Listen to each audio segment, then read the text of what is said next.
Warhammer 40k Space Marine 2 is a third-person shooter set in the grim-dark future of the 41st millennium, and developed by Saber Interactive.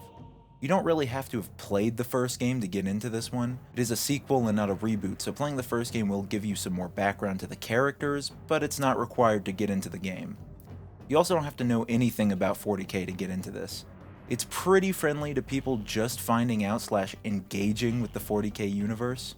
In the campaign, you play as the Ultramarine Lieutenant Titus, with two other squad mates, Gladriel and Chiron, I think is how you say his name. You can also play the whole campaign together with up to 3 players. The game also has 2 other modes, PvE Operations and PvP Eternal War. Overall, this game looks great. I did have a few dips here and there, but it never got unplayable. I'm also on below recommended specs, but I was very surprised how well it could run for how good it looks with what specs I had. There's so many little details and great set dressing that bring the environments and character models together. Some of these vistas, structures, and just areas you get to go to are fantastic, and watching the insane hordes of enemies adds an amazing sense of scale to the whole thing. This game really just nails the grandness of the Warhammer universe. I also just love how the more and more you fight, the bloodier your Marine will get, and fights get quite gory. Animations are just wonderful and so satisfying. Whether it's the end of a melee combo, a burst from a melt-a-gun, or one of the many great execution animations. This game is always looking amazing. The sound effects are great as well. One thing Warhammer 40k games have to get right is the sound and feel of the bolter, and the sound here is spot on.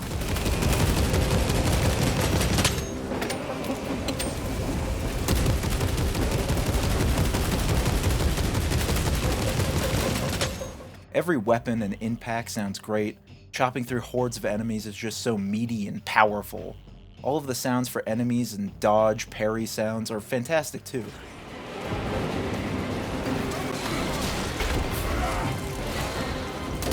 You have its attention. It is moving to intercept.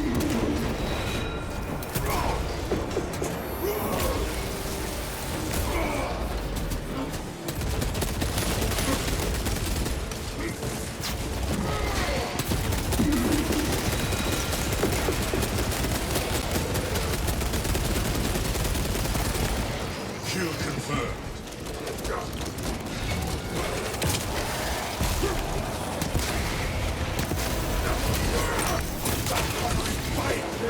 Keep them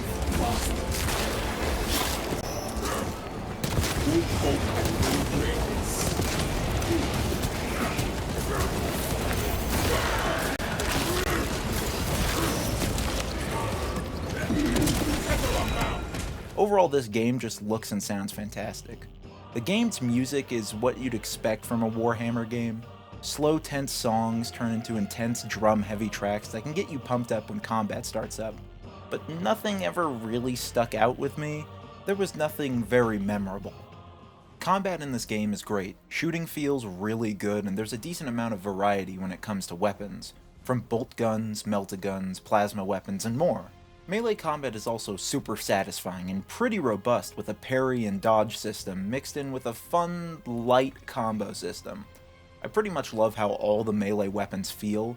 My favorite is probably the knife. It has great attack speed and the biggest parry window. The health system is really fun too. You have armor and health.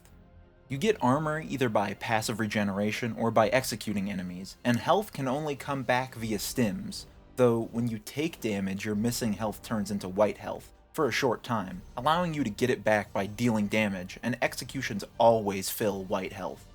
Depending on difficulty, you can only go down a handful of times before dying and having to respawn. The game will tell you when you're on your last life by giving you a mortal wound. These can be healed by using a stim to get back to full health. You can also find guardian relics around which allow you to self-revive. You can also find ammo, various grenades, and in the campaign you can find weapons lying around. The game also has 2 factions to fight, the Tyranids and the Thousand Sons.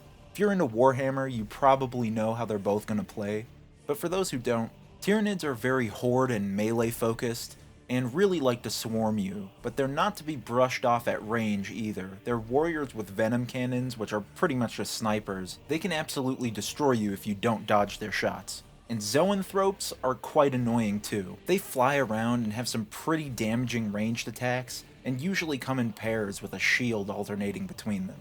Thousand Suns, on the other hand, are very range focused and are a Chaos Legion, so you'll mainly be fighting heretical Space Marines.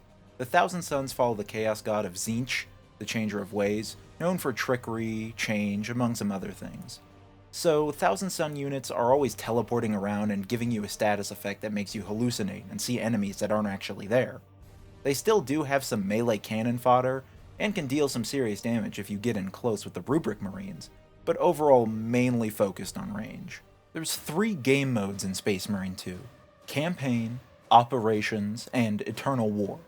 Let's start with Operations. Operations is a 3-player PvE horde shooter, akin to the likes of Darktide and Left 4 Dead. This is definitely where a lot of replay value is going to come from. There's 6 classes, all with unique playstyles and abilities that you can level up and customize with unique skill trees. There's weapons to upgrade, and fun cosmetics to collect. The 6 classes are a good collection of the typical archetypes. Tactical is your most basic, all-rounder class, focusing a lot on range, but also a force to be reckoned with in melee. They have access to the most primary weapons out of all of the classes, and have the Auspex scan ability, putting an outline on all enemies caught within it and making all marked enemies take more damage.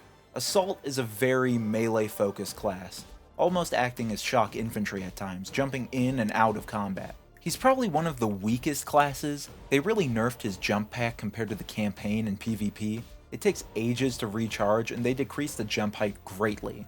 Not to say he can't be fun, but he definitely gets outclassed by pretty much everyone else's viability. He can't equip a primary weapon, but he does get access to 2 very fun melee weapons, the Thunder Hammer and the Power Fist.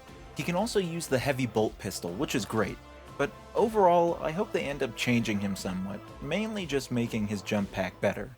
Vanguard is probably my favorite class, a very light and aggressive class, great at focusing on getting into backlines and destroying more elite and dangerous enemies.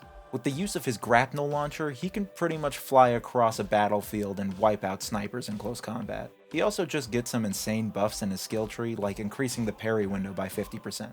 Bulwark is pretty much your tank, armed with a shield that can block projectiles and a banner that regenerates armor. It can be upgraded to become a very strong tool, more so than it already is. He also, like the Assault, does not have a primary weapon, but he does get access to the Power Sword and the Power Fist. Definitely a top tier class and is super strong in pretty much any team comp. Sniper is what you'd expect. He's a high damage glass cannon that can dish out some insane damage, but can also be played as almost a support with his invisibility cloak, which you can use to get up down to allies and can be upgraded to do various things that buff reviving allies. Last but not least, Heavy. Equipped with heavier weapons such as Heavy Bolters, Heavy Plasma, and Multi-Meltas. A devastating class when it comes to horde clearing, and is even decent at dealing single target damage. He comes with the Iron Halo ability, which when activated sends a shield in front of him that can block projectiles to protect himself and allies, but goes away after taking too much damage. Now, classes are not the only thing you get to upgrade. You also have a wide array of weapons to choose from and upgrade. Every weapon has variants that are unlocked with XP, credits, and armory data that can be found in missions. You get XP for weapons by using the corresponding weapon, credits from completing missions, and armory data is found by either killing mini-bosses or finding servo skulls. Armory data also has different tiers for higher level weapon variants. You can only get higher tier armory data if you do higher difficulties. Weapon variants can change damage, ammo capacity, range, and more. When it comes to melee weapons, they have a very unique attribute that changes how they parry: defense. There are 3 different kinds of defense: balanced, fencing, and block. Balanced has a normal parry window, fencing increases the parry window by a pretty good amount, and block, which is pretty much just useless as it is, takes away your ability to parry altogether. They try to balance this by giving some block weapons pretty juiced up stats, but it kinda just falls flat. Getting rid of such an insanely vital and useful tool from your kit is pretty bad.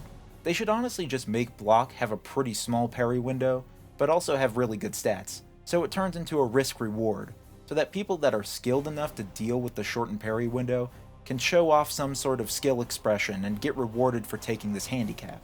Because as of right now, fencing is just the way to go. On top of variants, weapons also have skill trees. You get points for these by maxing out variants.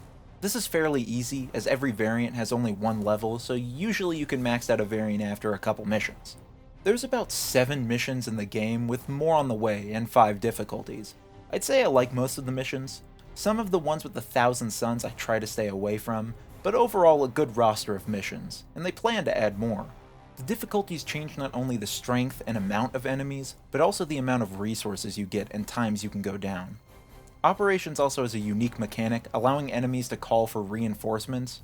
You'll get this little icon that slowly fills up above whichever enemy is calling for reinforcement, and you have to stop it before it fills up. A good way to stop them is to use stunning attacks, things like heavy attacks and headshots. For customization, you get armor parts for classes by completing operation missions or Eternal War matches, and you get colors and sigils from the heraldry menu, using credits that you get from missions to buy them. There is fun customization, but I wish there were more chapter-specific options. They are adding more with paid cosmetic packs, but I wish there was more base game. Also, as a side note, I really want Firstborn helmets. I'm not the biggest fan of Primaris helmets. Now that Operations is over, next is Campaign. It's what you'd expect, a linear story with some insane set pieces and an overall good introduction to the game and its mechanics. I honestly love the campaign, and I will probably come back to play it every once in a while. There's a lot of good squad drama and people not trusting each other, which I really enjoyed. It plays really well with the 1,000 Suns being one of the major enemies, twisting and tricking the team. Overall, a really fun and engaging story that I 100% recommend playing through, and you can play through the whole thing in 3-player co-op, which is fantastic. Last but not least, Eternal War. This is the PvP mode where you get to play as either normal Space Marines or Chaos Marines. Eternal War also has the same 6 classes with some minor tweaks and no skill trees. It's surprisingly fun. It really reminded me of older multiplayer modes for single-player games like Uncharted and Last of Us multiplayer. It has various game modes and maps, though I do think it needs a couple more maps because as of right now there's not that many, but overall pretty fun. I also wanted to mention their planned support for this game, adding in new game modes, weapons, maps, and more. It's nice when developers show what they plan to add, and seeing roadmaps is really nice to me. I think the game is only going to keep getting better. Space Marine 2 is a great third-person shooter that I'd highly recommend anyone play. There's a lot of fun to be had here across its 3 game modes, and definitely worth the price. I also just love anything Warhammer 40k, and this is probably one of the best 40k games out at the moment. So if you also love 40k and just want a good third-person shooter to play with some friends, I highly recommend this one.